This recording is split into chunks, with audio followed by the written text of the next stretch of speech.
Hey there, folks. My name is Brock Chart, and we're coming at you with another tutorial. This one is Here Comes Trouble from our first rock book, Five Finger Rock Book 1.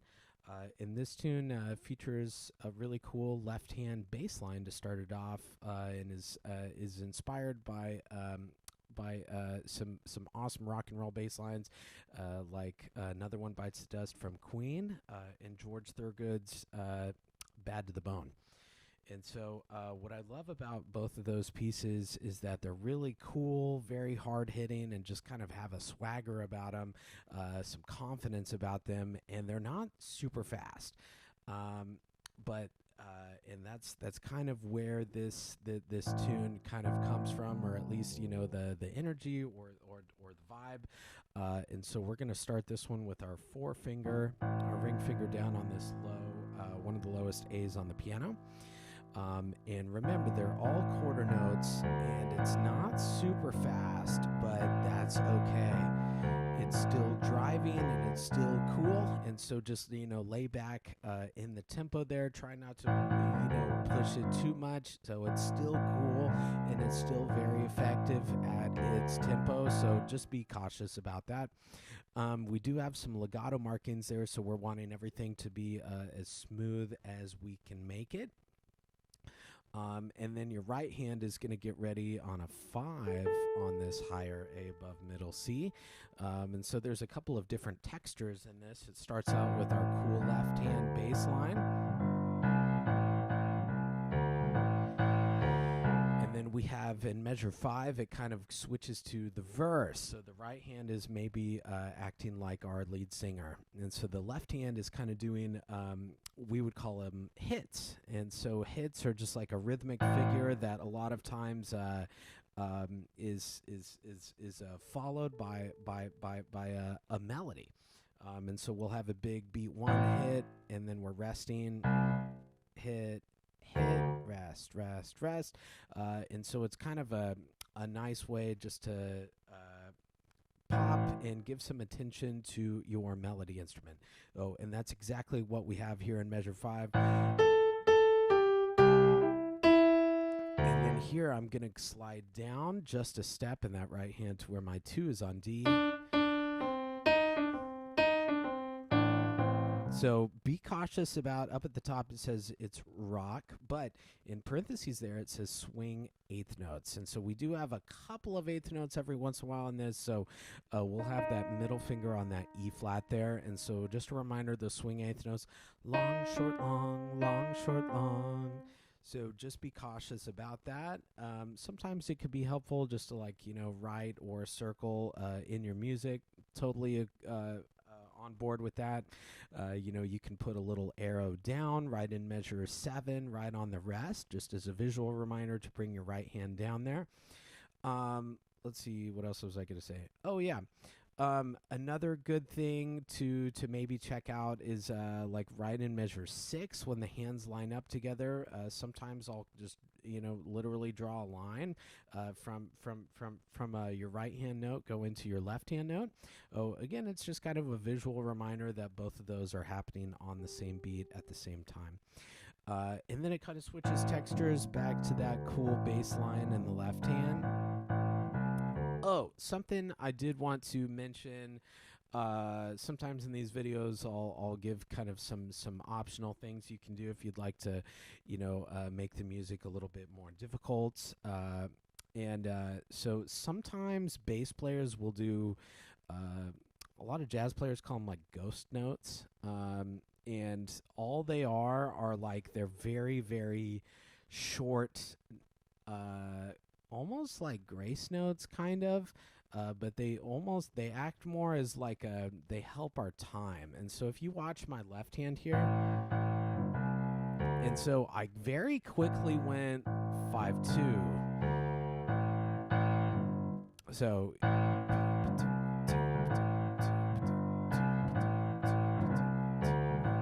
So I'm doing like two of them, and it's very, very fast. That's why they call them ghost notes, is because it's more like it's felt rather than heard, which is, I know, kind of weird.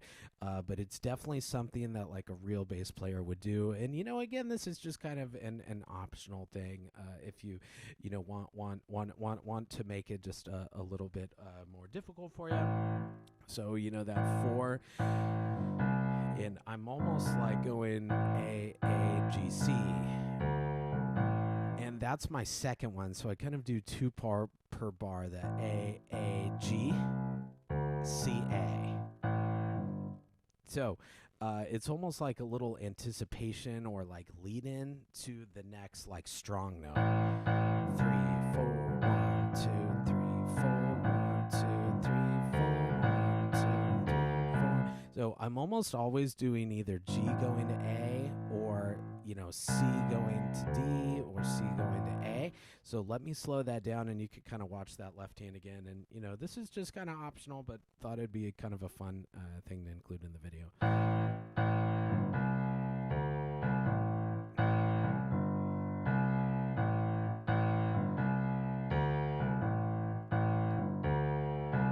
So, yeah, those are ghost notes and just kind of optional things that you can do if you'd like to.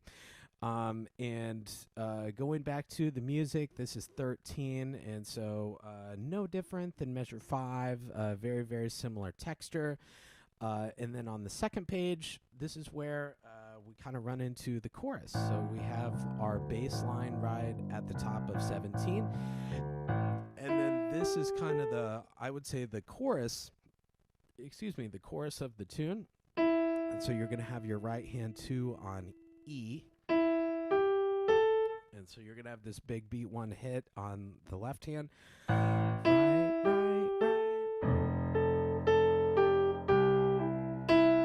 So, and this is the first time where really like hands are together.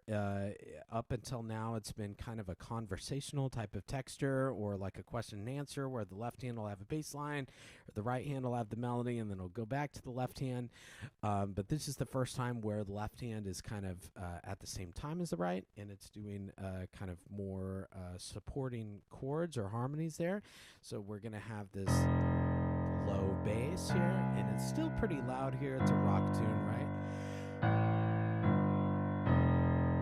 Be careful right here in the left hand in 27. We're going to play this 2 with a beat, and then I'm going to slide over, play the same note with a thumb, so then I can get down to this E with a 5, and I'm going to play this 3 on G sharp 2, and then I'm going to scooch over again to that 5. So let's go over that. That's kind of a tricky spot right there in 27. So let's just do left hand alone. So I've got 2 on B for boy there. So I'll go 2, and I'm going to slide over, hit that same note with a thumb twice, and I've set myself up for that 5.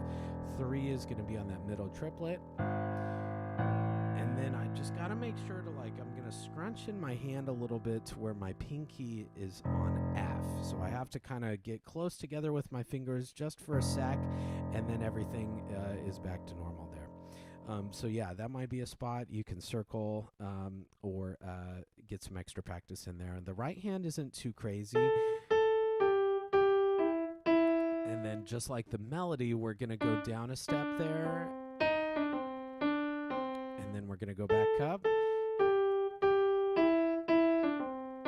So watch out for that fingering in 26, where I'll play that 2 on E, and then on that very next one, I'll play the same note, but with a 3. And you can kind of practice even just doing quarter notes, just kind of moving our hand back and forth, E, E, E, E, 3, 2, 3, 2, just to kind of get your hand used to that motion and comfortable with that. And then, together it'll be move down.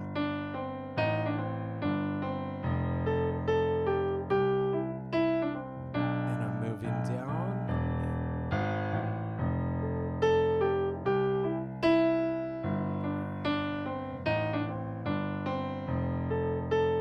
And watch out for the second inning here.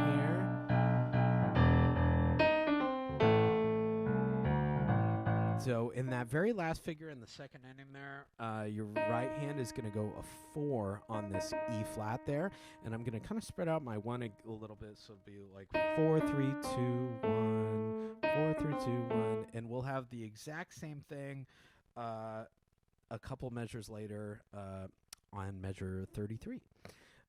Something that you can watch out for too, there's a couple of articulation markings to be aware of. I like to use the marcato a lot in my music. In the marcato, we see it in measure 20 in the left hand. We also see it in measure 29 in the left hand. We see it a couple of times on that very, very last line. It's this little caret that's above the notes. And people call it different things. Classical musicians will call it a marcato. Jazzers will call it a house top sometimes. And it's like a staccato note, so it's short, but it just has a little bit more length to the note, and you can accent it a little bit more. So I like to think short and fat. So like, for instance, that very last line right there in 32, we probably wouldn't want it like this. You know, it's too short. It doesn't fit the style. So we don't want like a staccato short. We want a little bit more length on it. So it's still a short note, but it's just accented. Think short and fat. So a little bit more length on that note. But yeah, I think that'll do it for Here Comes Trouble. So yeah, thank you so much for tuning in for the video, and I hope this helped you learn the piece. And I appreciate you tuning in. I'll see you in the next one. Thank you.